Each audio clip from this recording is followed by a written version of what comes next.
Okay, for the QQI Level 5 assignment in Health and Safety, it is a high-stakes assignment for all our nursing studies students.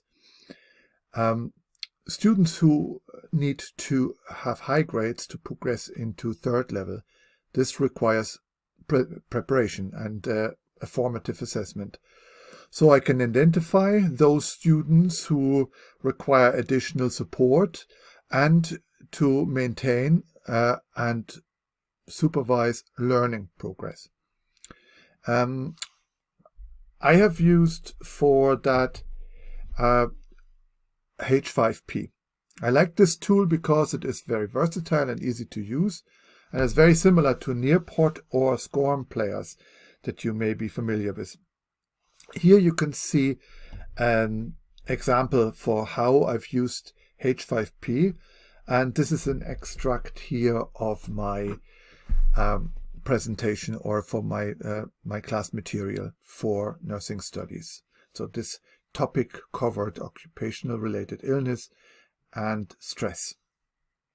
So the combination of a wide range of different resources can be used for H5P. So this includes podcasts, videos, infographics, texts, cartoons, and so on.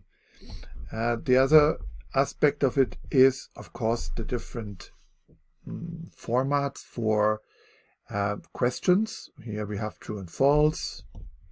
Then we have multiple choice questions, flashcards, summary questions, and at the end, all the results from this resource will be fed into the Moodle Gradebook, and I can see here what student achieves consistently high grades and results, who has scored low, and we need intervention, and we also can see those students who may not attend the class.